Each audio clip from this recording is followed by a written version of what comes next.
أعوذ بالله من الشيطان الرجيم.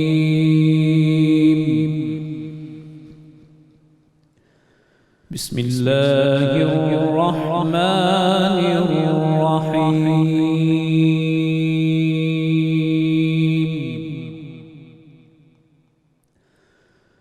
إنا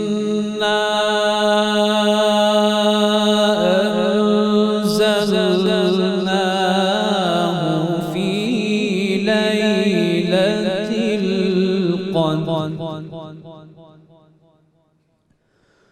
وما أدراك ما ليلة القدر. ليلة القدر خير من ألف شهر.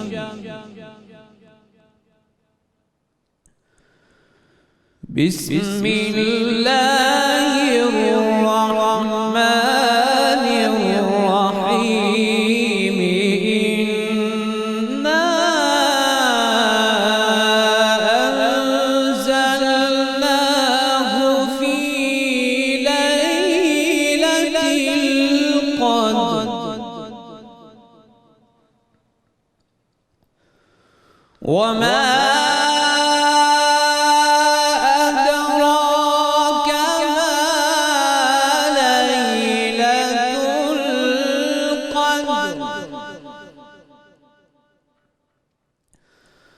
ليلة القدر خير من ألف شهر. تنزل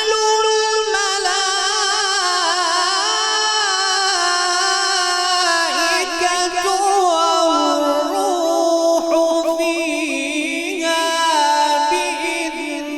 ربهم من كل أمر سلام.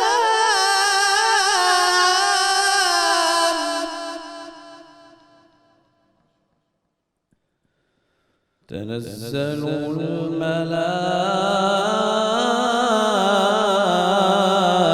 الملائكة والروح فيها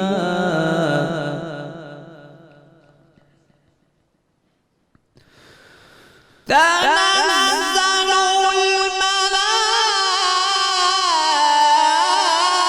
الملائكة والروح فيها بإذن ربهم من كل أمر سلام.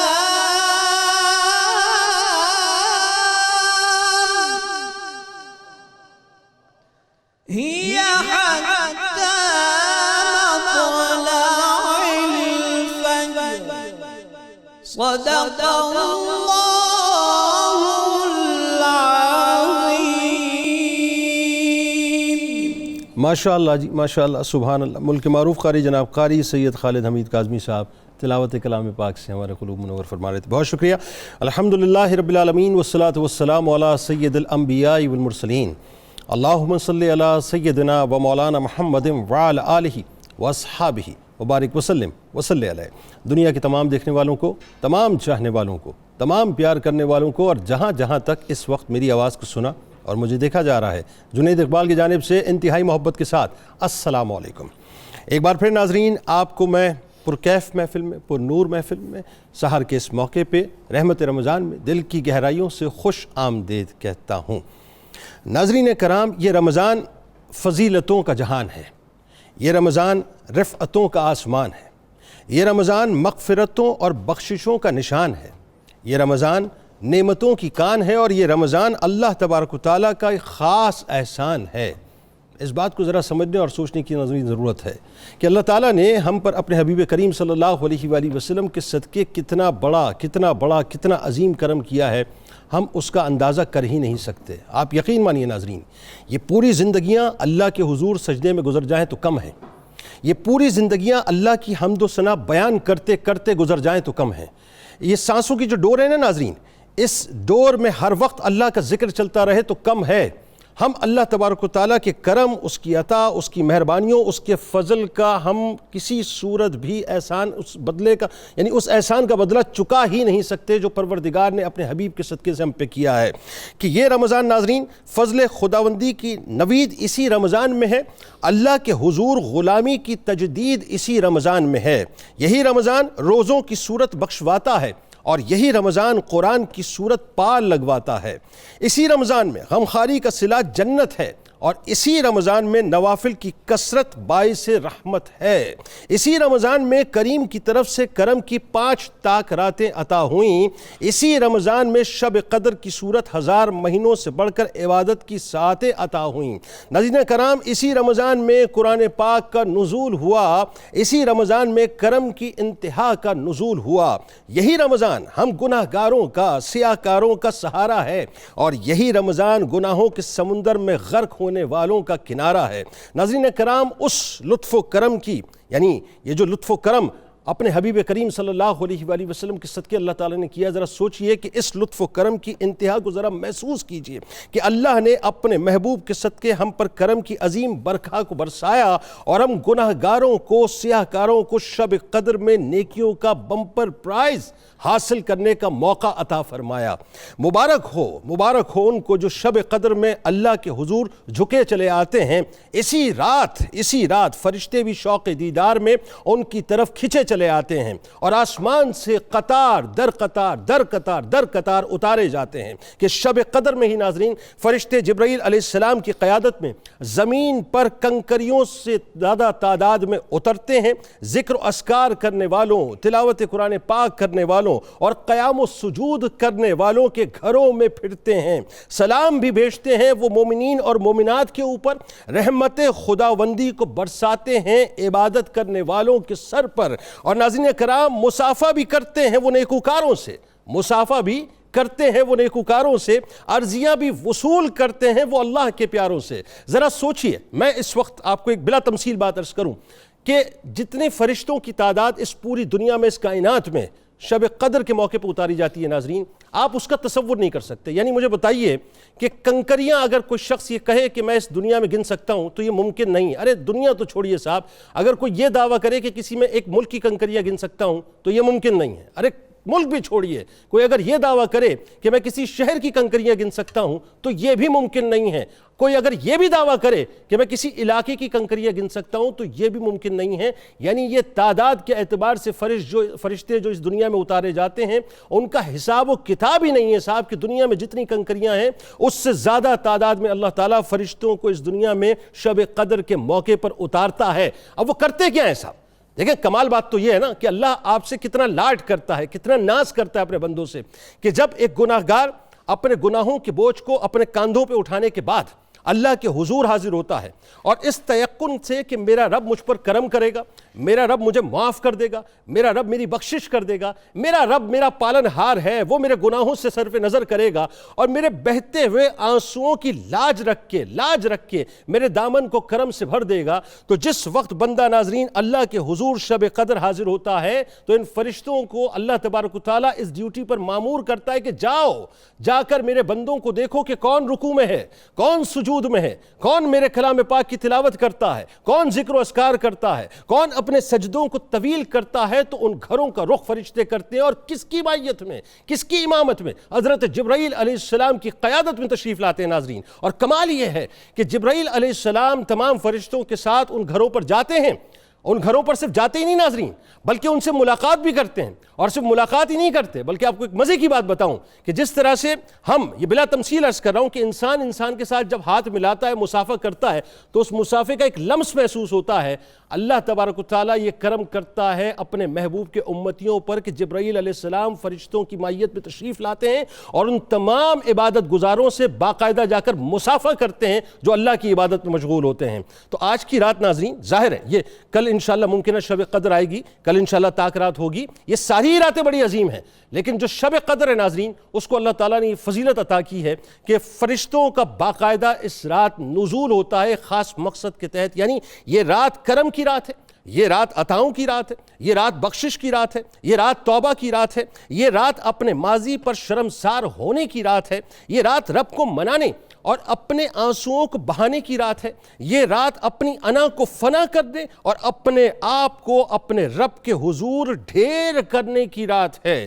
یہ رات اپنی گردن میں سے سریا نکال کر اپنے آپ کو عاجزی کا پیکر بنانے کی رات ہے. یہ رات روٹھے ہوئوں کو منانے اور ٹوٹے ہوئے تعلق کو بنانے کی رات ہے. یہ رات شیطان سے تعلق توڑنے اور رحمان سے ہمیشہ ہمیشہ کے لیے تعلق جوڑنے کی رات ہے. یہ رات قرآن کو اپنانے اور قرآن ہی کو اپنا منشور حیات بنانے کی رات ہے. ناظرین کرام، یعنی جو شب قدر میں اخلاص کے ساتھ اپنے رب کے حضور جھک جائے، اس تیقن کے ساتھ کہ ہمارا پالنہار ہمارے پچھلے سارے گناہ معاف فرما دے گا، تو یقین رکھے کہ وہ کریم اس کے سارے گناہوں کو معاف کر دیتا ہے. شب قدر کی ناظرین فضیلتوں کا کیا ہی کہیے کہ اس رات میں فرشتوں کی پیدائش ہوئی، اسی رات میں جنت میں درخت لگائے گئے، اسی رات حضرت آدم علیہ السلام کی ابتدا ہوئی، یعنی ان کی جو تخلیق کی ابتدا ہوئی، اسی رات بنی اسرائیل کی توبہ قبول ہوئی، اسی رات حضرت عیسیٰ علیہ السلام آسمان پر اٹھائے گئے، اسی رات بندوں کی توبہ قبول ہوتی ہے، اسی رات میں آسمان کے دروازے کھلے رہتے ہیں. اسی رات ناظرین حضرت عبداللہ ابن عباس رضی اللہ تعالیٰ عنہ کی روایت ہے کہ اس رات میں رزق، بارش، زندگی، یہاں تک کہ اس سال حج کرنے والوں کی تعداد لوح محفوظ سے نقل کر کے فائلیں فرشتوں کے حوالے کر دی جاتی ہیں. آغاز کرتے ہیں. ہمارے ساتھ جو شخصیات تشریف فرما ہیں یقیناً کسی تعارف کی محتاج نہیں. پہلی شخصیت ممتاز عالم دین ہمارے بزرگ ہیں، بہت خوبصورت گفتگو کرتے ہیں، محترم جناب پروفیسر محمد سعید احمد خان صاحب تشریف فرما ہیں. دوسری شخصیت پہلی مرتبہ تشریف لائیں اور میں نے خاص طور پہ ان سے درخواست کی تھی اور انہوں نے ظاہر عزت افزائی کی اس پروگرام کی. ہمارے درمیان موجود ہیں، ممتاز شاعر ہیں، ممتاز ادیب ہیں، خوبصورت گفتگو کرتے ہیں، مصنف ہیں، استاد ہیں، علمی اور روحانی شخصیت ہیں، محترم جناب پروفیسر ڈاکٹر غلام محی الدین نظامی صاحب. افطار میں تو آپ ان کو دیکھتے رہتے ہیں، آپ کا شکریہ آپ تشریف لائے.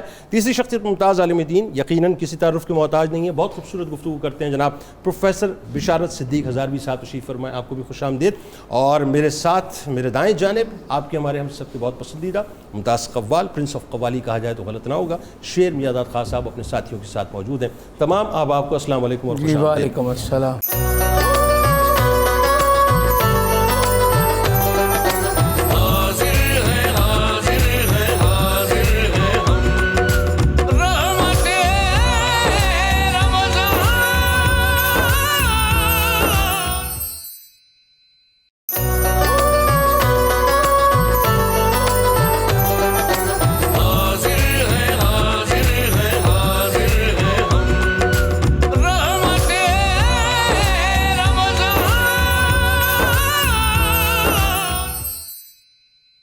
پروفیسر صاحب آغاز کرتے ہیں. میرا خیال ہے سب سے پہلے بہت ضروری ہے کہ شب قدر کی اہمیت، اس کی فضیلت قرآن کی روشنی میں لوگوں کو بتائیے کیا ہے.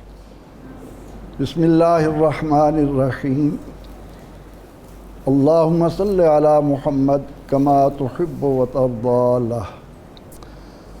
بہت شکریہ جنید اقبال صاحب، آپ جس دل سوزی کے ساتھ اہلیان اسلام کو، امت مسلمہ کو قرآن کی طرف دعوت دے رہے تھے، جی چاہتا تھا کہ آپ بولتے رہیں، ہم سنتے رہیں. اللہ اکبر. آپ بزرگ ہیں، بس شرمندہ نہ کیجیے. جی یہ بات ہم سب پر واضح ہے کہ قرآن اور رمضان کا چولی دامن کا ساتھ ہے. بالکل ٹھیک. ادھر رمضان کا چاند نظر آیا، ادھر پروردگار عالمین نے اپنے بندوں کو مخاطب کر کے فرمایا کہ شہر رمضان الذی انزل فیہ القرآن. واہ. اس مہینے کو معمولی مت سمجھنا، بالکل ٹھیک. یہ نزول قرآن کا مہینہ ہے. یہ اس کتاب ہدایت کے نزول کا مہینہ ہے جس میں انسانیت کی سرفرازی کے سارے سامان اول و آخر سمو دیے بالکل ہیں. اب رمضان کی ساری عظمتیں روزے داروں کو اسی حقیقت کی طرف متوجہ کر رہی ہیں کہ در بدر بھٹکنے کی بجائے میرے پاس آؤ۔ بالکل ٹھیک، میں اور اسی لیے شب قدر اتار، جی ہاں، میں اعلان کر رہا ہوں کہ الیوم اکملت لکم دینکم، دین کا اکمال، نعمت کا اتمام، سب کچھ قرآن کریم کے نزول کے ساتھ اولاد آدم کو نصیب ہوا ہے۔ آج کی جس رات کا ہم ذکر کرنے لگے ہیں، جو کل شب قدر ممکن آپ سامنے کھڑی ہے، کوئی بھی رات ہو سکتی ہے، بالکل ٹھیک، کہ تعین تو نہیں کیا گیا۔ بالکل ٹھیک، اس تعین کو سامنے رکھ کر اہل ایمان کو متوجہ کیا گیا کہ تمہیں اس مہینے میں یہ عظمتوں والی رات میری طرف سے انعام میں مل رہی ہے، اس کی قدر کرو۔ یہ رات کتنی اہم ہے، اعلان ہوا انا انزلناہ فی لیلۃ القدر، ہم نے، انا یقیناً ہم نے، جیسے کہا نا کہ انا نحن نزلنا الذکر و انا لہ لحافظون، اللہ، ہم نے اتارا ہے، ہم اس کے محافظ ہیں۔ اللہ، اس رات کی عظمت کو بیان کرتے ہوئے فرمایا کہ انا انزلناہ فی لیلۃ القدر، ہم نے اس قرآن کو قدر والی، عظمت والی، بڑی مرتبت والی رات میں اتارا۔ ما ادراک ما لیلۃ القدر، تم کیا جانو یہ قدر والی رات کیا ہے، یہ عظمتوں والی رات کیا ہے۔ لیلۃ القدر خیر من الف شہر، ہے یہ ایک رات، لیکن اللہ کے ہاں تمہیں کیا مرتبہ و مقام دلاتی ہے، خیر من الف شہر، 1000 مہینوں سے بہتر۔ برابر نہیں کہا کہ 83 سال، نہیں، خیر من الف شہر۔ اور اس رات کی عظمتیں اس وقت اور دوبالا ہو جاتی ہیں کہ تنزل الملائکۃ والروح فیہا بإذن ربہم، اللہ، کہ اس رات میں اپنے رب کے حکم سے، اپنے رب کے اذن سے فرشتے حضرت جبریل امین علیہ السلام کی معیت میں اترتے ہیں۔ اور پھر یہ جو برکتیں فرشتوں کے ساتھ آئی ہیں، یہ ساری رات رہتی ہیں۔ من کل امر سلام، سبحان اللہ، ہر طرف سے سلامتی کا پیغام آ رہا ہو، کیا کہنا، سلامتی کے ہی اشارات اور احکامات انسان کو مل رہے ہوتے ہیں۔ رات ایک ہے، لیکن اس میں پروردگار عالمین نے اپنے بندوں کے لیے جو انعامات اتارے ہیں، رات کی ابتدا سے لے کر یا حتی مطلع الفجر، فجر کے طلوع ہونے تک یہ سلامتی کی رات، یہ برکتوں کی رات تمہارے درمیان موجود رہتی ہے۔ یعنی مغرب کے فوراً بعد یہ منادی پکارنا شروع کر دیتا ہے؟ جی، رات شروع ہوئی، آغاز ہوا رات کا۔ کیسی پکار ہوتی ہے ذرا بتائیے؟ کہ صدائیں آتی ہیں، اللہ رب العزت کی طرف سے فرشتے سلامتی کا پیغام لے کر ایک ایک کے پاس آ رہے ہوتے ہیں کہ کام تھوڑا، اجر زیادہ، واہ، محنت کم، مزدوری زیادہ، مزدوری زیادہ، تم ایک رات اس پروردگار عالمین کی طرف متوجہ ہو جاؤ گے، وہ تمہیں 1000 مہینوں کی عبادت سے زیادہ اجر و ثواب عطا کر دے گا۔ کیا کہنے، کیا کہنے۔ اور اس اجر و ثواب کے ساتھ ساتھ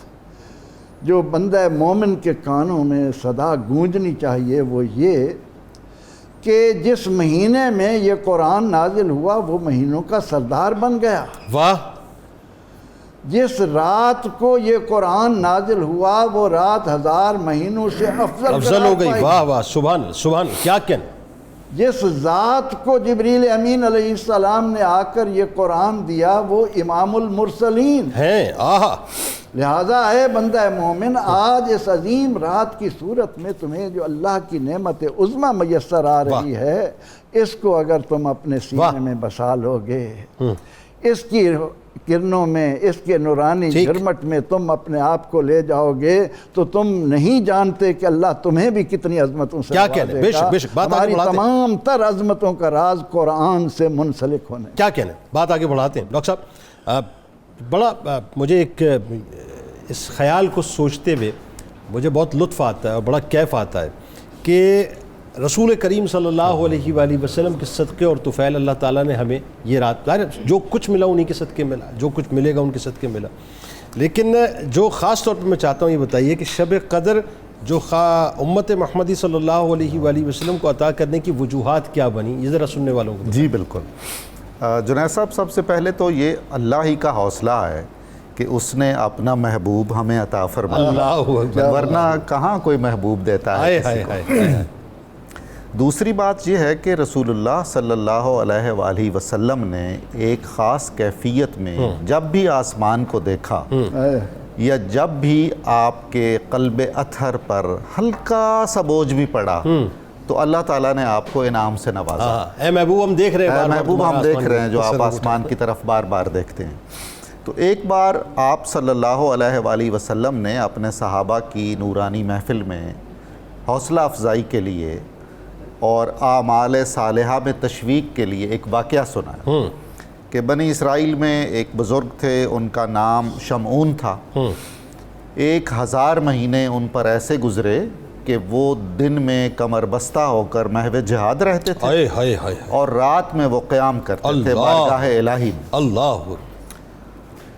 پرانے وقتوں میں عمریں زیادہ ہوتی تھیں. رسول اللہ صلی اللہ علیہ وسلم نے فرمایا، اس طرح کا مفہوم ہے کہ میری امت کی اوسط عمریں 70-80 سال ہیں. ظاہر کم ہو گئیں، حوصلے بھی کم ہو گئے.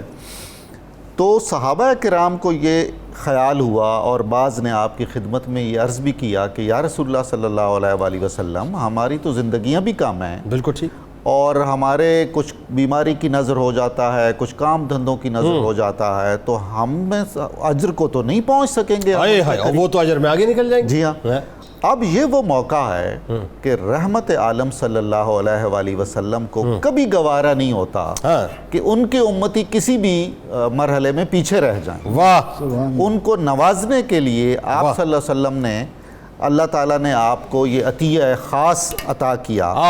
اب دیکھیے، رمضان المبارک کا جب نزول ہوا اور اس کا فرضیت ہوئی تو فرمایا گیا کہ روزے تم پر فرض کیے گئے اسی طرح جس طرح تم سے پہلی امتوں پر فرض کیے گئے.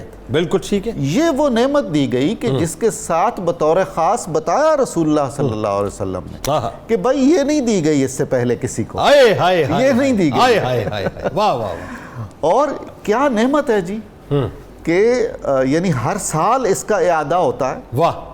اور اس کو پھیلا کے رکھا گیا. صوفیاء کا کہنا ہے کہ حضرت علیہ الصلاۃ والسلام نے جو یہ فرمایا ہے نا کہ رمضان المبارک کے آخری عشرے میں اسے تلاش کرو، بھئی اللہ کے رسول کی زبان سے یہ نکلا ہے. ہمارے لیے تو پورا آخری عشرہ ہی شب برات ہے. واہ واہ واہ. شب قدر. واہ واہ واہ. اور جو شب قدر ہے جو 1000 مہینے سے افضل ہے، اس کے علاوہ بھی جو ہیں اس میں بھی انعامات خاص ہمارے لیے منتظر ہیں. واہ واہ. شب قدر کی فضیلت قرآن کریم کی وجہ سے، بے شک قرآن کی فضیلت لیلۃ القدر کی وجہ سے نہیں. یہ سارا عمل ایسا ہے، وہ جو وحی الہی کا سلسلہ انوار منتقل ہوا رسول اللہ صلی اللہ علیہ وسلم تک، جو خاتم النبیین ہیں، اس میں اب ایک خدا ہے، ایک جبریل ہیں، ایک رسول اللہ کا قلب اطہر ہے، ایک لوح محفوظ ہے، ایک مکہ مکرمہ ہے، ایک رمضان ہے، اور ایک رات ہے. واہ واہ واہ واہ واہ. کیا کہنا. اس میں کون سی چیز ایسی ہے جو قدر و منزلت میں کم تر ہے؟ اللہ اکبر. جس سے نسبت ہے وہ جس سے جس کی نسبت ہے. یعنی یہاں ساری تجلیات اور انوار مرتکز ہو کر ایک نقطے میں سمٹ آئے. اچھا ایک چیز اور، میں چونکہ آپ نے وہ گفتگو میں فرمایا، میں چاہتا ہوں اس پہ ذرا سا تھوڑا سا کامنٹ فرمائیے. یہ صحابہ کی جو سوچ تھی، دیکھیے کیسی کمال اور کیسی انمول سوچ ہے کہ وہ یہ سوچتے تھے کہ یا رسول اللہ صلی اللہ علیہ وآلہ وسلم وہ اجر میں آگے نکل جائیں گے. جی بالکل. یعنی دیکھیے اجر میں آگے بڑھنے کی خواہش ہے، دنیا میں آگے بڑھنے کی خواہش نہیں. اس پہ ذرا کامنٹ کیجئے. جی بہت اہم بات ہے یہ. یہی وہ مائنڈ سیٹ ہے جو مطلب آج ہمارے بہت سارے مسائل کا سبب ہے. رسول اللہ صلی اللہ علیہ وآلہ وسلم کو حالت ایمان میں ایک نظر دیکھ لینا ایسی نعمت ہے کہ جو غیر معمولی دل اور دماغ کے انقلاب کا سبب بنتی کیا کہنے، سبحان اللہ. ترجیحات کا تعین منشاء رسول اور رضا الہی سے ہوتا ہے. واہ واہ واہ. ایسے میں ان کے لیے سب سے زیادہ قابل رشک چیز ہی یہ رہ جاتی ہے کہ ہم قرب خداوندی میں کیا جد و جہد کر رہے ہیں اللہ اکبر، اور ہم سے کوئی آگے نہ نکل جائے. اللہ اکبر. کسی نوعیت کا کوئی اور کمپٹیشن ہمیں نظر نہیں آتا صحابہ کرام کی زندگیوں میں سوائے اس کے کہ نیکی سوائے میں اس کے کہ نیکی میں آگے بڑھیں. یہ وہ فیض یافتگان بارگاہ رسالت ہیں جو معیار ہیں. 1450 برس پہلے ڈاکٹر صاحب معیار یہ تھا، اور ایگزیکٹلی 1450 برس بعد معیار کچھ اور ہو گیا. آج ہم دنیا میں ایک دوسرے پہ سبقت لے جانے کی جی کوشش ہاں. کرتے ہیں. جی ہاں. کسی سے کہیں نیکیوں میں کہیں گے جی آرتھوڈاکس ہیں، جی بالکل پرانی ایسا ہی ہے. باتیں ہیں، آگے کی بات کریں، آگے زمانہ بالکل چلا ایسا گیا. وہاں معیار کچھ اور تھا. یہ دیکھیے قرب قیامت کی نشانیاں. اللہ نے اپنے حبیب صلی اللہ علیہ وآلہ وسلم کو اسوہ کامل ہمارے لیے بتایا. بے شک. میں تو کہتا ہوں کہ جو اس صحبت فیض مآب میں چند ساعتیں بیٹھا ہے ہمارے لیے تو وہ بھی اسوہ ہے. کیا کہہ رہے ہیں؟ اچھا ایک اور بات بتائیے ذرا، ایک اور ضمناً سوال کہ کیا یہ نہیں لگتا ہمیں کہ یہ بھی بطفیل مصطفیٰ صلی اللہ علیہ وآلہ وسلم اس امت پر کتنا بڑا کرم ہے کہ پرانی امتوں میں بڑی مشقتیں اور پھر مشقتوں کے بعد چھوٹی سی لغزشیں اور بڑے بڑے عذاب، اور یہاں دیکھیے کہ اللہ چاہتا ہے کہ بس بندہ آ جائے. یہ جو ایک رات ہے یہ کتنے کرم والی رات ہے. آپ دیکھیے کہ رسول اللہ صلی اللہ علیہ وسلم کے وجود مسعود کی برکت سے ہمیں امت وسط قرار دیا. ہاں ٹھیک، اخرجت للناس. ٹھیک ہو گیا. دوسرا معاملہ جو بہت ہی اہمیت کا حامل ہے کہ ہمارے ساتھ تو اللہ تعالیٰ نے ایسی شفقت کا، رحمت کا اور محبت کا سلوک فرمایا ہے جیسے لاڈلوں سے ہوتا ہے. ایسا ہی لاڈلوں سے ہوتا ہے، اور لاڈلی امت ہے. جی ہاں. اور یہ ذہن میں رکھنا چاہیے کہ اس سے پہلے کچھ لوگ ایسے ہیں جن کا یہ کہنا ہے کہ ہم منتخب ترین افراد ہیں. وہ بنی اسرائیل تھے نا، وہ لاڈلی ترین قوم اپنے آپ کو، اور آج بھی کہتے ہیں ایسا ہی ہے. اور ساتھ میں یہ بھی ہمیں پیش نظر رکھنا ہے کہ جو سلسلہ نبوت ہے وہ پورے کا پورا بنو اسحاق میں ہے. ٹھیک ہے. اور ایک بنو اسماعیل میں ہے خاتم النبیین. ساری رفٹی ساری.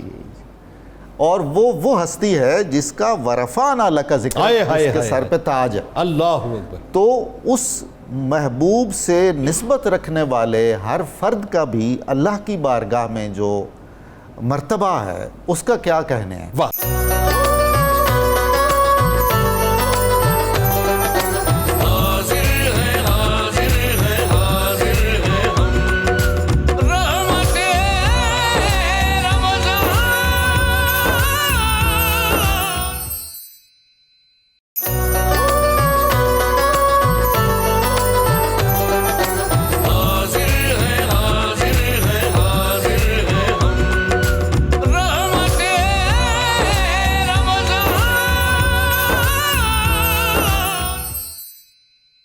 اب ذرا پروفیسر صاحب یہ بتائیے، اس میں جو قدر کے ایک تو معنی و مفاہیم ذرا لوگوں کو سمجھائیے. شب قدر یعنی قدر کے جو معنی و مفاہیم ہے. دوسرا جو فضیلت اس کی خاص طور پہ بزمان مصطفیٰ صلی اللہ علیہ وآلہ وسلم میں بتائی گئی وہ ایسی ہے کہ لوگوں کو ذرا گھول کے پلائیں صاحب کہ آج کی رات بازاروں میں گھومنے کا کام نہیں ہے. آج کی رات سے مراد جو ممکنات شب قدر ہے اور کل کی جو تاخرات ہے، اور پھر اس کے بعد ظاہر 29ویں شب بھی آئے گی. تو ان راتوں میں باہر نہیں گھومنا ہے بلکہ ان راتوں میں اللہ کے درباروں میں گھومنا ہے. ہمیں بتائیے ذرا. بسم اللہ الرحمن الرحیم والصلاة والسلام علی سید الانبیاء والمرسلین. جنید بھائی، یہ جو لیلۃ القدر ہے، شب قدر، اس کو ہم مختلف حوالوں سے دیکھتے ہیں کہ قدر کے جو مختلف معنی و مفاہیم ہیں ان کی روشنی میں اس رات کی اہمیت کو ہم سمجھتے ہیں. قدر کا ایک معنی ہے تقدیر. ٹھیک. اس رات کے اندر یہ فیصلہ ہوتا ہے کتنے حادثات ہوں گے، کتنے بچے پیدا ہوں گے، کیا واقعات ہوں گے، کب ہوں گے، اور کتنا رزق تقسیم کیا جائے گا. یہ تمام امور کا فیصلہ اس رات میں کیا جاتا ہے. اللہ. یہاں بعض لوگوں کے ذہن میں ایک سوال آ سکتا ہے کہ جو تقادیر ہیں وہ تو روز ازل سے لکھی جا چکی ہیں. بالکل ٹھیک ہے. اور زمین و آسمان کی تخلیق سے پہلے بھی اللہ تعالیٰ نے وہ تقدیر لکھ دی تھی. بالکل ٹھیک ہے. تو اس رات میں تقدیر لکھنے کا یا تقدیر کے فیصلوں کا کیا مقصد ہو؟ تو یہ تھوڑا بنیادی فرق ہمیں سمجھنا چاہیے کہ تقدیر زمین و آسمان کی تخلیق سے پہلے لکھی جا چکی ہے. اس رات میں کیا ہوتا ہے کہ تقادیر کو وقت کی طرف پھیرا جاتا ہے کہ جو تقدیر اللہ نے لکھ دی ہے وہ کس وقت اب ہوگی اس سال کے دوران، اور وہ رجسٹر فرشتوں کے حوالے، 1 سال کا رجسٹر فرشتوں کے حوالے کر دیا جاتا ہے، اور جس فرشتے کی ڈیوٹی جس امر پر ہوتی ہے اس کو وہ معاملہ بتا دیا جاتا ہے کہ اس وقت پر تمہاری یہ ڈیوٹی ہے. تو وہ تقدیر جو پہلی لکھی جا چکی ہیں ان کو وقت کا تعین اس رات کے اندر ہو جاتا ہے، اور سال بھر کے اندر کس وقت کیا واقعہ ہوگا وہ رجسٹر فرشتوں کے حوالے اس رات میں. یعنی کوئی تبدیلی آتی ہے اس میں تقدیر میں؟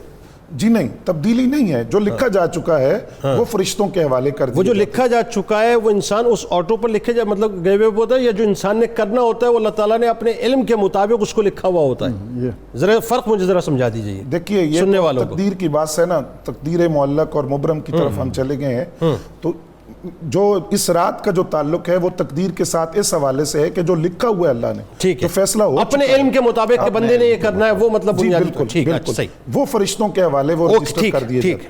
اچھا، دوسرا قدر کا معنی ہے تنگی کا. ٹھیک ہے کہ زمین باوجود اپنی وسعت کے تنگ ہو جاتی ہے، اتنے فرشتے ہوتے ہیں، اللہ اکبر، اتنے فرشتوں کا نزول ہوتا ہے، اور وہ اللہ تعالیٰ کے بندوں کو عبادت میں مگن، عبادت میں مشغول دیکھتے ہیں کہ زمین باوجود وسعت کے تنگ پڑ جاتی ہے. تو قدر کا معنی ہے تنگی کا، جس طرح قرآن مجید میں بھی یہ لفظ استعمال ہوا اور رزق کی تنگی کے والے سے یہ لفظ بولا گیا.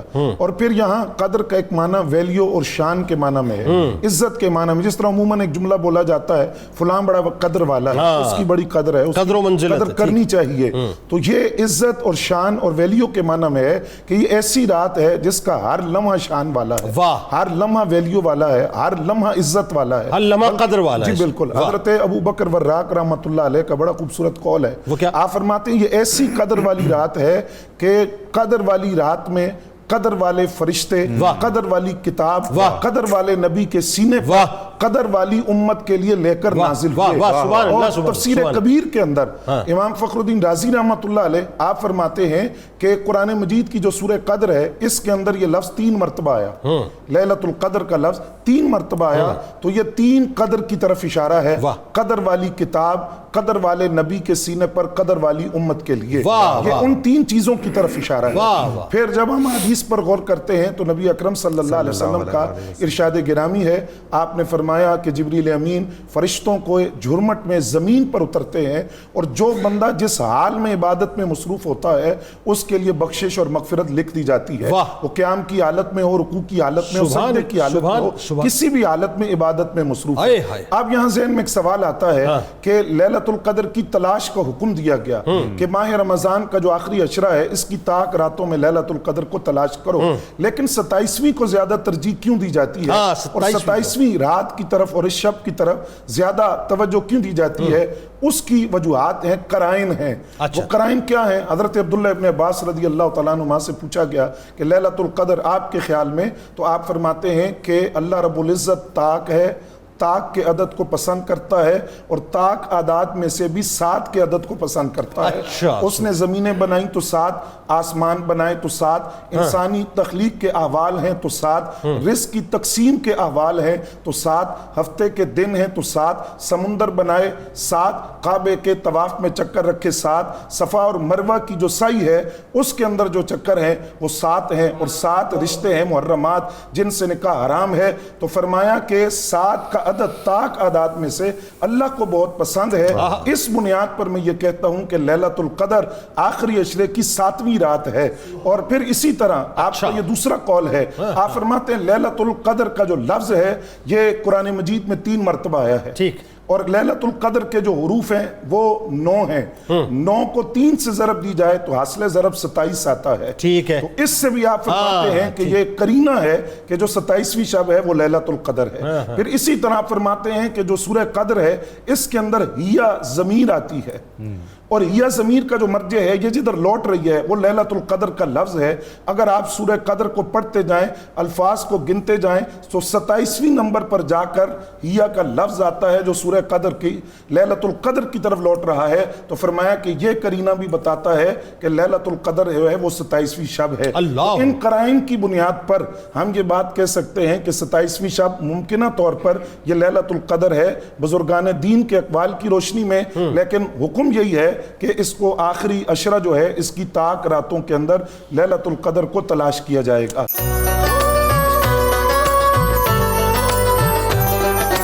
حاضر ہے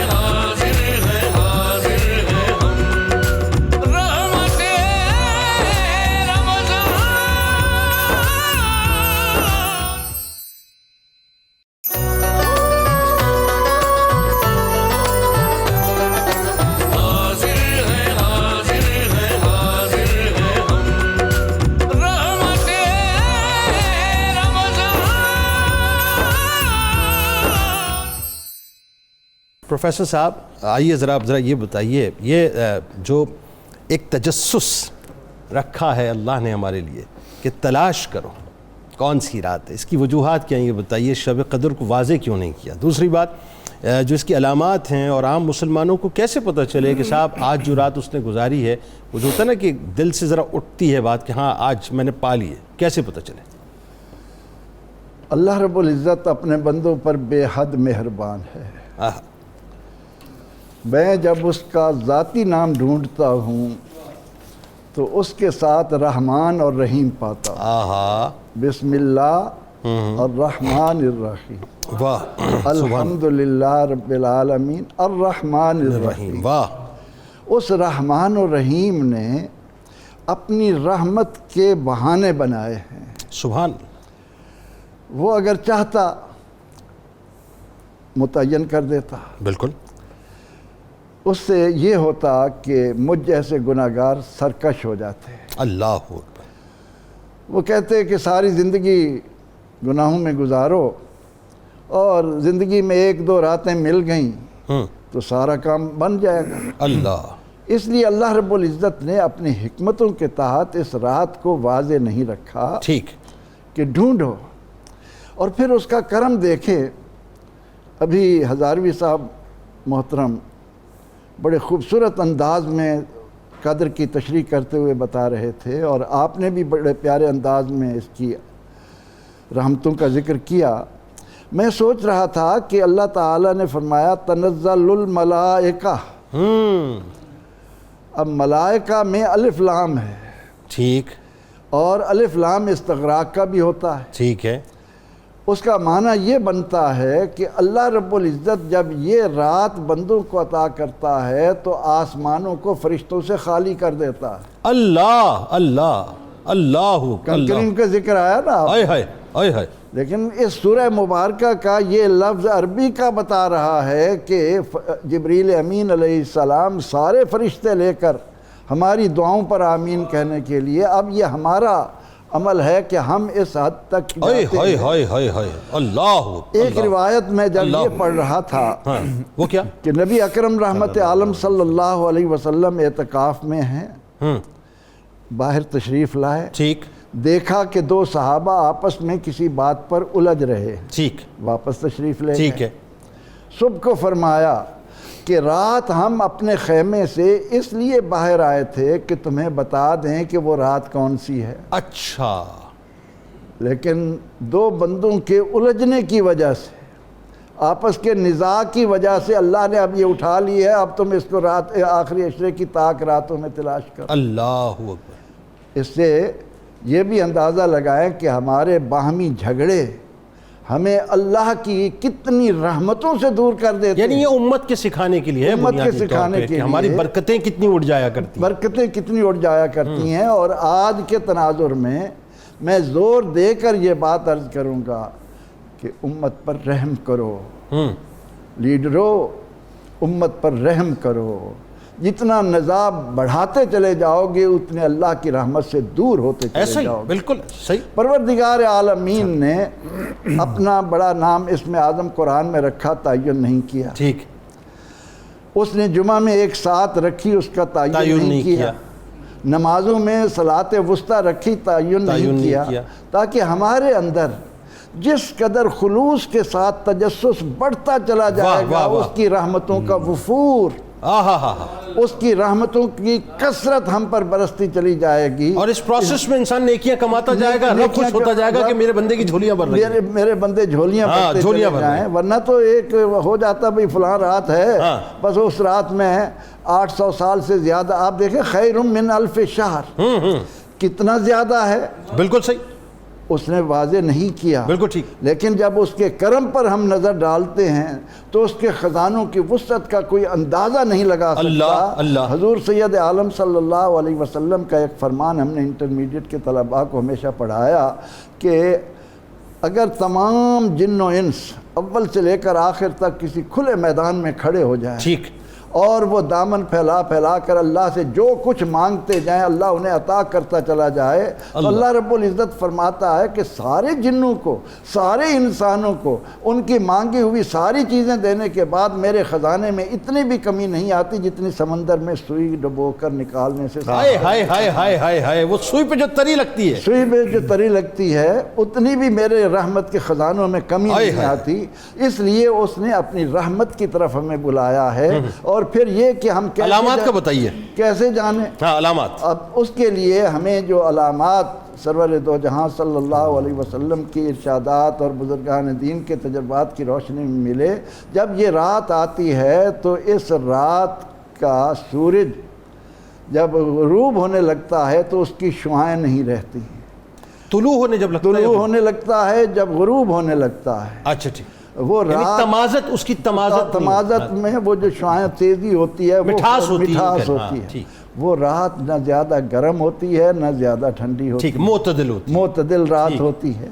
دوسرا یہ کہ جب فرشتے آ کر ہر ایک سے مصافحہ کر رہے ہوتے ہیں تو اس سے جو طمانینت دل، واہ، طمانینت قلب کا ایک سامان روح پر اترتا ہے، وہ بتا رہا ہوتا ہے کہ آج کرم ہوا، آج کچھ ہوا ہے۔ ورنہ ظاہری طور پر تو جن لوگوں کو یہ رات میسر آئی انہوں نے دیکھا کہ کائنات کی ہر شے اللہ کے حضور سر بسجود ہو گئی۔ اللہ اکبر۔ جن کو یہ لمحہ ملا انہوں نے یہ دیکھا کہ سمندروں کے کھاری پانی میٹھے ہو گئے۔ یہ تمام تر علامات جو ہیں وہ انسان کو، بلکہ باقی یہ بھی آتا ہے کہ کتوں کی بھونکنے کی آواز نہیں آتی، اس رات میں کتوں کے بھونکنے کی آواز بھی نہیں آتی ہے نا؟ ہاں، یہ رات اس طرح سے کیونکہ آقا علیہ السلام کے ارشادات کی روشنی میں جس رات میں کتے بھونکیں، کتوں کے عجیب آوازیں نکلیں، تو اس سے ایک اس بات کا آغاز ہوتا ہے کہ یہاں اللہ کی ناراضگی کے آثار ظاہر ہونے والے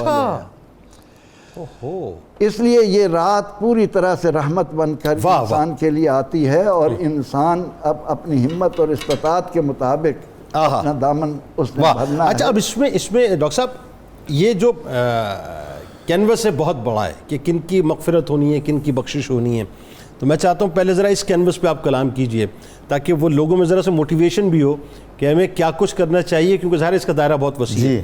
پھر ساتھ ساتھ آپ اس بات پہ بھی ذرا کلام فرمائیں کہ کن کی خدا نخواستہ مغفرت نہیں ہوگی، کیونکہ ان کو بھی سمجھنا چاہیے کہ صاحب یہ جو بلا وجہ کا کلاٹ آپ نے گناہوں کا پھنسایا ہوا ہے اپنے اعمال کے راستے میں، نکال دیجئے اس کو تاکہ آپ بھی اس لائن میں آ کے کھڑے ہو جائیں۔ بتائیے۔ بالکل صحیح، جو فرمایا گیا ہے جی لیلۃ القدر کے حوالے سے، اس میں خاص طور پر کچھ معصیتیں، کچھ گناہ ایسے بتائے گئے ہیں کہ جن کی مغفرت نہیں ہوگی اس رات کو، اور رسول اللہ صلی اللہ علیہ وآلہ وسلم نے یہ بھی فرمایا ہے کہ جو شخص اس خیر سے، اس رات کے خیر سے محروم رہ گیا وہ بہت ہی محروم رہ گیا۔ اللہ اکبر۔ یعنی آپ دیکھیے کہ ان گناہوں کی شدت ظاہر کرنے کے لیے رسول اللہ صلی اللہ علیہ وآلہ وسلم جو جان رحمت ہیں وہ فرما رہے ہیں۔ اللہ اکبر۔ اس میں سر فہرست ہے جو عادی شرابی ہے،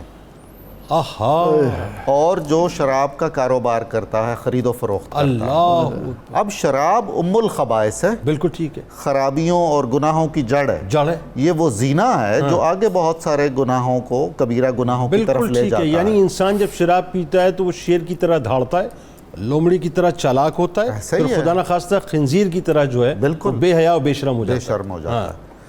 اس کے بعد جو بڑا ہی اہم مسئلہ ہے جو ہم سب کی توجہ کا مستحق ہے، وہ شخص بھی محروم رہے گا جس کے ساتھ اس کے والدین ناراض ہیں، اللہ، جو والدین کا نافرمان ہے۔ ہائے یہ تو بڑا افسوسناک۔ آپ دیکھیے کہ ہمارے سارے سماج میں یعنی ایک توجہ کرنی چاہیے ہمیں، جن میں بھی یہ کوتاہیاں ہوں انہیں توبہ طائب ہونا چاہیے، انہیں ندامت اختیار کرنی چاہیے تاکہ وہ اس دریائے رحمت سے پیاسے نہ رہیں۔ نہیں سر، تھوڑا سا اس میں آپ کو بتاؤں، یہ ذرا سا کھل کے آپ بات بھی کر لیجئے، اس میں مذائقہ نہیں، اور یہ تلقین ہونی بھی چاہیے کہ ایک تو یہ کہ وہ بچے اور بچیاں جو اپنے والدین کو ناراض کیے بیٹھے ہیں گھروں کے اندر، ان کو چاہیے اس وقت قدموں کو جا کے پکڑ لیں، یا وہ بچے اور بچیاں جو اپنے والدین کو ناراض کر کے اپنے گھروں کو چھوڑ کر بھاگ گئے، بہت اہم ہے نا۔ اس وقت دیکھیں نا جتنی نیوز چل رہی ہیں اور جتنی خبریں چل رہی ہیں کہ جوان بچیاں، جوان بھی نہیں ہوئی، 13 14 سال کی بچیاں مطلب اپنے افیئر کے چکر میں جو ہے اپنے والدین کو تو یہ جو راتیں ہیں وہ کیسے پھر جب والدین دکھے ہوئے تو کیا کریں گے؟ بالکل ایسا ہی ہے. بتائیے ذرا. دیکھیے حضور کہ ماں کے قدموں تلے جنت ہے اور والد کی ناراضگی بہت بڑے گناہوں میں سے ہے. لیلۃ القدر میں جو محروم رہ جائے گا اس کی برکات سے، ماں باپ اگر دونوں ہی راضی نہیں ہیں، تو یہ جتنی بڑی خلیج آ گئی ہے، جتنے بڑے مسائل پیدا ہو چکے ہیں، آئے روز ہم اپنے سماج میں ایسے مسائل دیکھتے رہتے ہیں. بلکہ آپ کو اس پر ایک الگ تھلگ پروگرام کرنا چاہیے. کروں گا انشاءاللہ، میں ہفتے کو ہم کر رہے ہیں، آپ کے ساتھ ہی کر رہے ہیں انشاءاللہ اسی ایشو کے. بہت اچھا ہے کیونکہ یہ بہت ہی حساس مسئلہ ہے. جی. اگلے مرحلے پر رسول اللہ صلی اللہ علیہ وآلہ وسلم نے فرمایا ہے کہ اس آدمی کے گرد بھی دائرہ لگا ہوا ہے، یعنی مفہوم یہ ہے جو محرومین میں سے ہے، جس نے قطع رحمی کی، قریبی رشتہ داروں کے ساتھ جو منقطع ہوا. آپ دیکھیے کہ یہ جتنے گناہ ابھی تک بتائے جا رہے ہیں یہ سارے ان میں سے اکثریت سماجیات سے تعلق رکھتی ہے، انسانوں سے تعلق، حقوق العباد سے تعلق رکھتی ہے. بالکل ٹھیک ہے.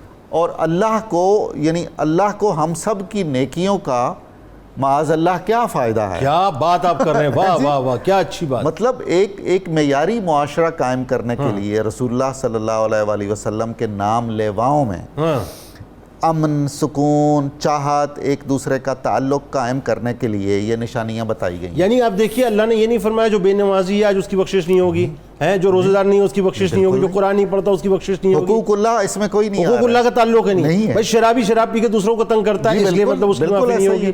قطع رحمی کرنے والا جو پھنسا جائے گا. بالکل. اور اسی طرح سود والے کے لیے بھی، سود والے کے لیے، جی ہاں بالکل، سود والے کے لیے. اب سود کے بارے میں فرمایا گیا ہے کہ جی جو سود خور ہے وہ تو اللہ سے اعلان جنگ کرتا ہے. اچھا سود میں دیکھ لیجئے کہ ہم دوسروں کا خون پی رہے ہوتے ہیں، سودی کاروبار کرتے ہیں.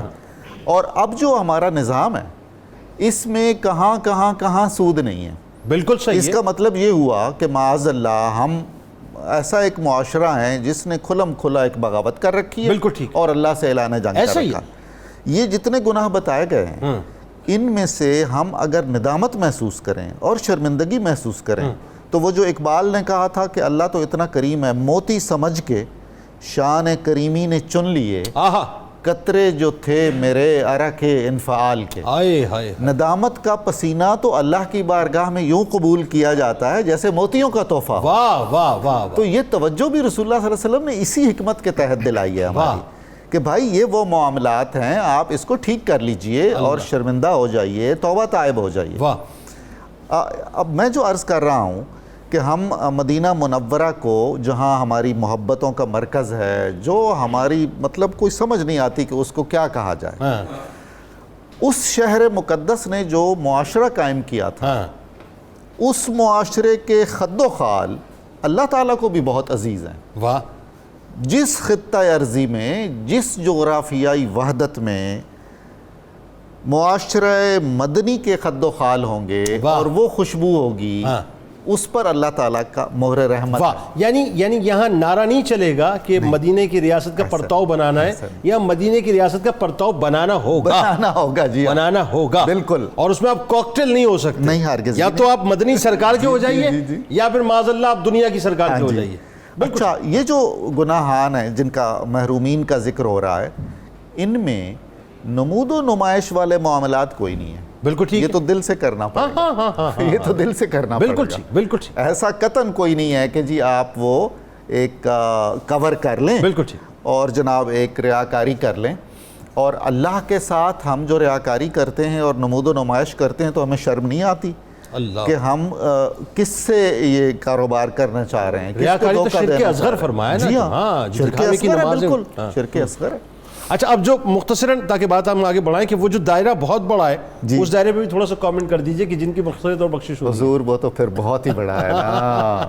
میں تو حضور یہ سمجھتا ہوں کہ اللہ تعالیٰ نے ہمیں حکم دیا ہے کہ آپ کو اگر کوئی سلام کرے تو آپ اس کا جواب اس کے سلام سے بہتر دینے کی کوشش کریں. بالکل صحیح. اگر ایسا نہ کر سکے تو کم از کم ایسا. بالکل ٹھیک. یہ جو عاشق یاد کرتے ہیں خدا کو اور رسول کو، ان کے لیے تو فرشتے بھیجتا ہے اللہ ان کے سلاموں کا اور ان کی محبتوں کا جواب دینے کے لیے. اور اگلی بات آپ سنیے، الروح حضرت جبریل علیہ السلام کا لقب ہے. جبریل علیہ السلام کے فرائض منصبی میں سدرۃ المنتہا پہ رہنا ہے، ٹھیک ہے، یا انبیاء کرام علیہ السلام کو وحی الہی پہنچانا؟ بالکل ٹھیک ہے، ٹھیک، یہ ہمارے لیے وہ تشریف لاتے ہیں ہائے ہائے ہائے ہائے، اس دائرہ رحمت میں ہائے ہائے، کیا بات، وہ تشریف سبحان اللہ، لاتے ہیں۔ یعنی پروٹوکول اس امت کا کیا سیٹ کیا ہے۔ اور جو ایک روایت میں آتا ہے کہ حضرت جبریل علیہ السلام کے 100 پر ہیں، ہاں، ان میں سے 2 ایسے صرف 2 ہیں جو صرف لیلۃ القدر میں کھلتے ہیں، اسی رات کھلتے ہیں، اسی رات کو کھلتے اور اسی رات کے لیے اسی رات کے لیے، اور اس رات میں صرف امت محمدی کے لیے امت کھلتے ہیں، محمدی اور ان کے پہ کرم کے لیے کھلتے ہیں۔ ایسے ہی ہے۔ اللہ اکبر۔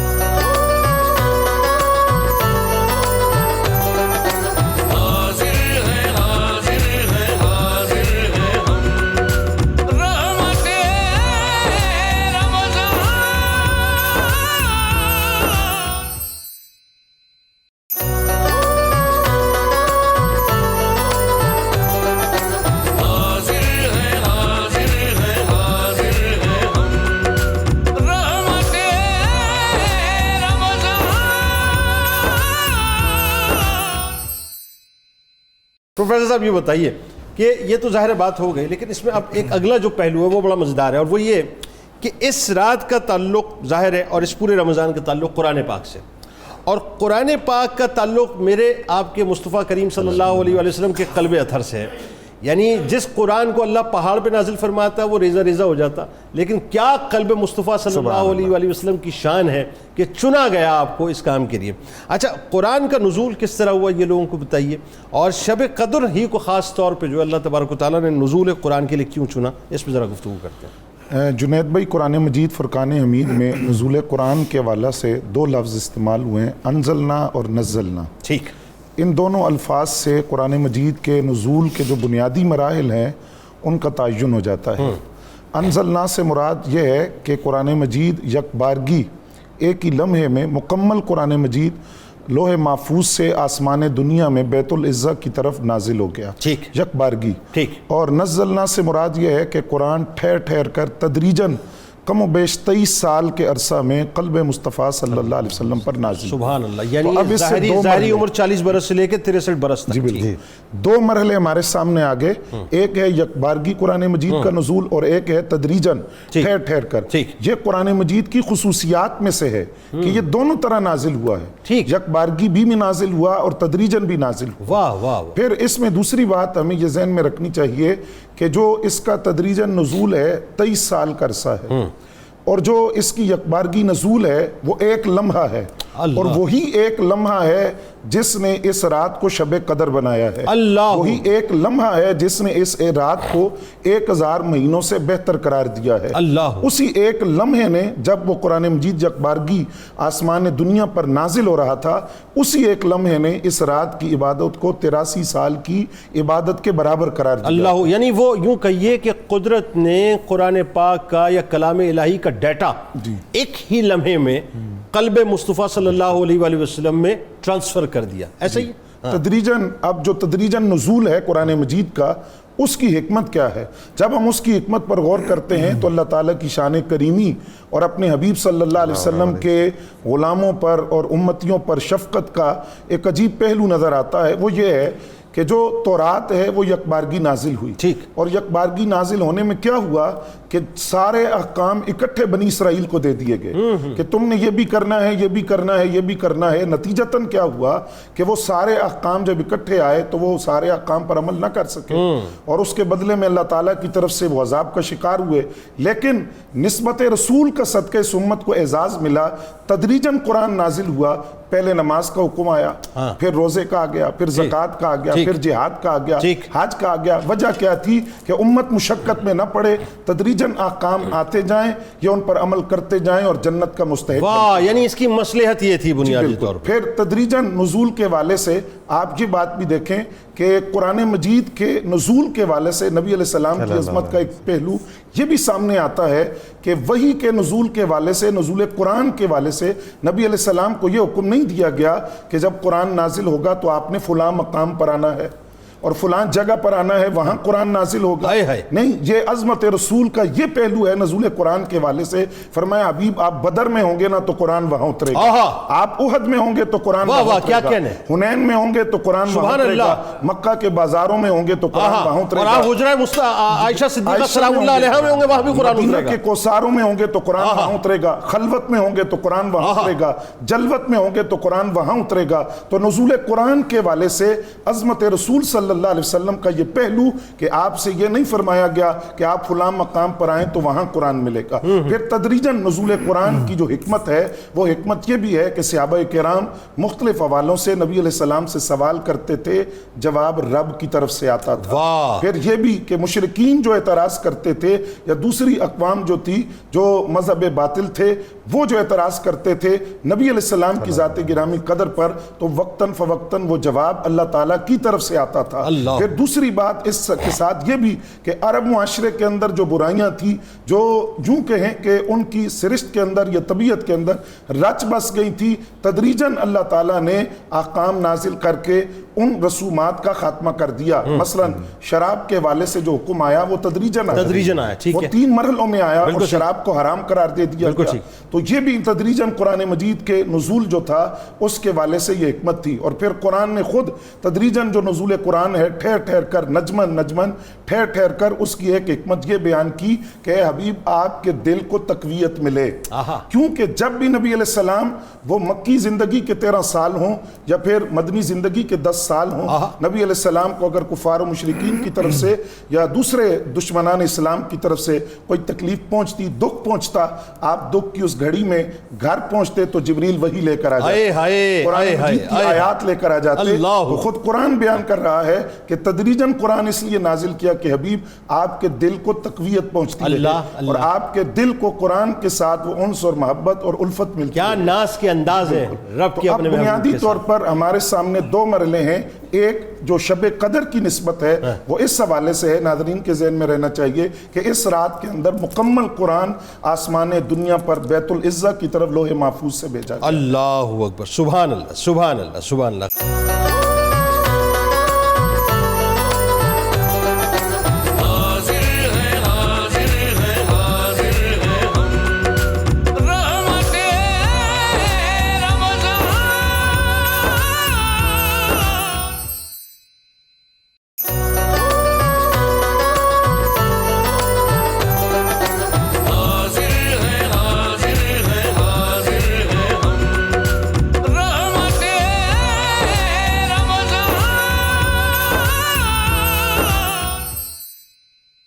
اب دیکھیے یہ رمضان, یہ پیارا رمضان, یہ میٹھا سا رمضان, یہ سہنا رمضان آیا اور اب بس یہ چند ہی دنوں کا مہمان ہے, ہمارے درمیان سے جدا ہو کے چلا جائے گا. صاحب زندگی میں بہت مصروفیات ہوتی ہیں, زندگی میں بہت مصروفیات رہتی ہیں, انسان ظاہر ہے کہیں نہ کہیں انگیج ہوتا ہے, لیکن یاد رکھیے گا یہ جو لمحات ہیں یہ چلے جائیں گے تو پھر پلٹ کے واپس نہیں آئیں گے. کوشش کیجئے کہ بس ان آخری لمحات میں اپنی پوری فیملی کو اللہ کی بارگاہ کے ساتھ انگیج کروائیں. بہت اچھا ہے روزوں کی پابندی کریں, بہت اچھا ہے 5 وقت کی نمازوں کی پابندی کریں, بہت اچھا ہے کہ جو بقیہ دن ہیں ان میں تراویح کی پابندی کریں, بہت اچھا ہے کہ اگر روز صلاۃ التسبیح کا اہتمام کریں, بہت اچھا ہے کہ آپ کی زبانیں ذکر و اذکار سے تر رہیں.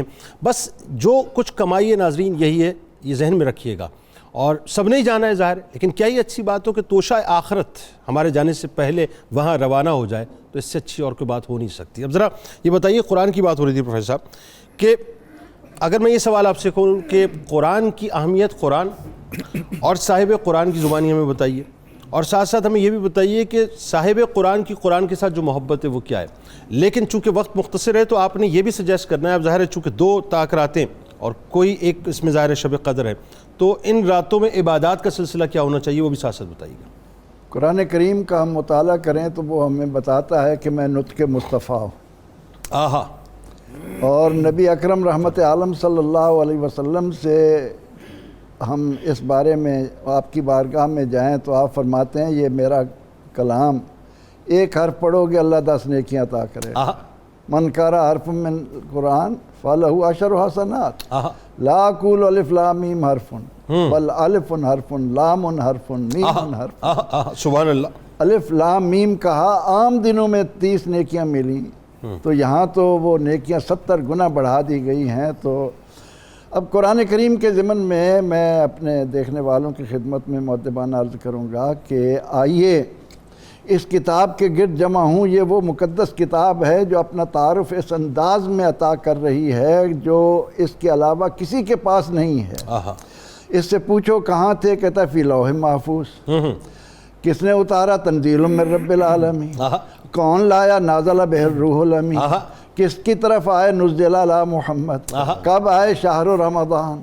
وہ مہینے میں کب آئے، انا انزلناہ فی لیلۃ القدر۔ واہ واہ سبحان اللہ، کیا کہنا، اب کیا جو کتاب اتنا مکمل تعارف اپنا عطا کر رہی ہے، اس کتاب سے ہمارا تعلق جتنا کمزور ہوتا چلا جائے گا ہم پستی میں چلے جائیں گے۔ اللہ ہماری اکبر، تمام تر کامیابیوں کا دار و مدار اس اٹل انقلابی کتاب کے پاس، جس کی ہر بات آخری اور سچی ہے، اور نبی اکرم رحمت عالم صلی اللہ علیہ وسلم کے اس فرمان کو ایک لمحے کے لیے بھی آنکھوں سے اوجھل نہ ہونے دیجئے کہ آپ نے فرمایا خیرکم من تعلم القرآن وعلمہ، تم میں بہتر وہ ہے جو قرآن سیکھے اور سکھائے۔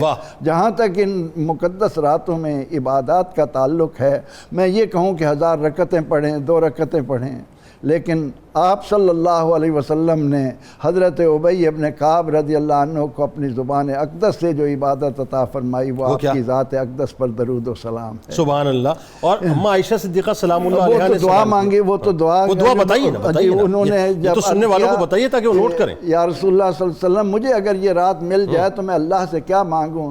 تو اس موقع پر سرور دو جہاں صلی اللہ علیہ وسلم نے یہ دعا تعلیم دی، اللہم انک عفو کریم تحب العفو فاعف عنی یا غفورو یا غفورو۔ اور اگر فاعف عنی کی جگہ فاعف عنا کر لیں تاکہ وہ تمام ہی لوگوں کے لیے ہو جائے، زیادہ اچھا لیں گے۔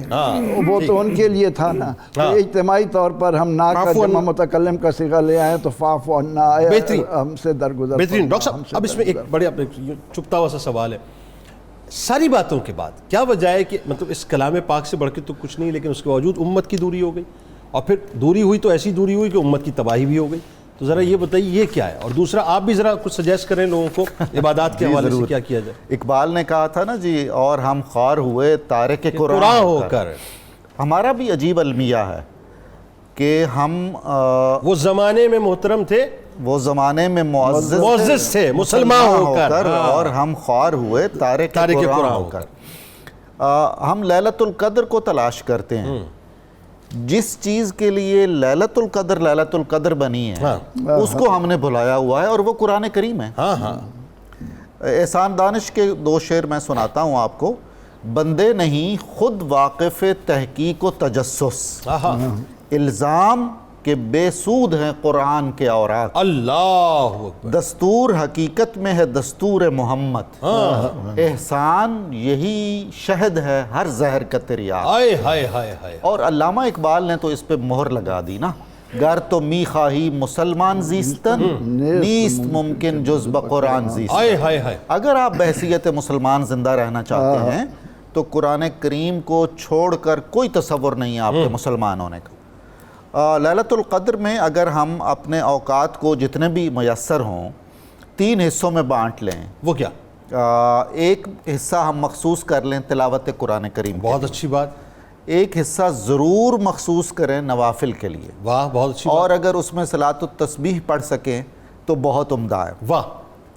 ایک حصہ اس ہستی کے لیے مخصوص ضرور کریں جس کی وجہ سے یہ سارا کچھ ہمیں عطا ہوا ہے، کیا معرفت کی بات ہے، واہ واہ واہ۔ اس میں درود پاک پڑھیں، اس میں ذکر الہی کریں، واہ۔ اور ایک اپنے لیے یہ دعا ضرور ہم کریں کہ اللہ تعالی ہمیں روح اسلام عطا فرمائے، نمود و نمائش سے بچائے، واہ، ہمارے اخلاق کو اخلاق حسنہ بنائے، واہ واہ، اور دین اور دنیا کی بھلائی اپنے لیے ضرور مانگی جائے۔ ربنا آتنا فی الدنیا حسنۃ وفی الآخرۃ حسنۃ وقنا عذاب النار۔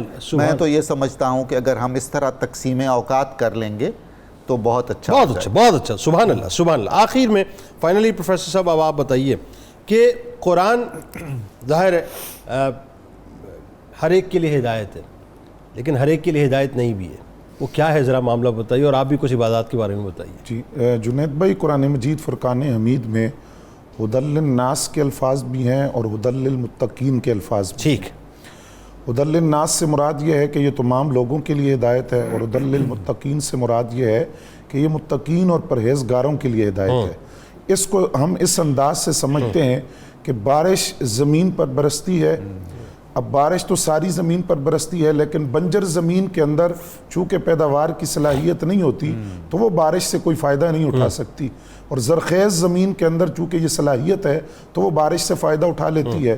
تو قرآن ہدایت ہے، ذریعہ ہدایت، لیکن کن کے لیے؟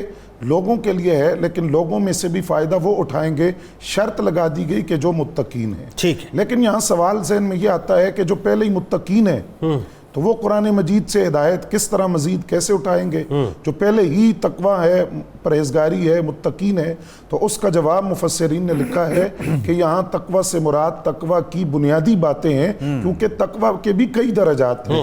تقویٰ کا پہلا ادنا درجہ یہ ہے کہ بندہ ایمان لا کر کفر سے بچے، اور متوسط درجہ یہ ہے کہ بندہ جن احکام کا حکم دیا گیا ان پر عمل کرے، ممنوعات سے بچے، اور تیسرا درجہ تقویٰ کا یہ ہے کہ انسان ہر اس کام سے بچے جو اسے اللہ کی یاد سے غافل کر دے۔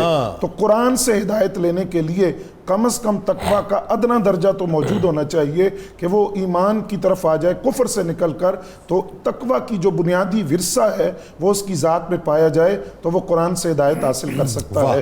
مولا علی المرتضیٰ شیر خدا رضی اللہ تعالیٰ عنہ نے نبی اکرم صلی اللہ علیہ وسلم سے سوال کیا، یا رسول اللہ صلی اللہ علیہ وسلم جب فتنے آئیں گے تو ان فتنوں سے بچنے کے لیے مال مخرج منہا یا رسول اللہ، ان سے نکلنے کا طریقہ کیا ہے، ان فتنوں سے کیسے بچے؟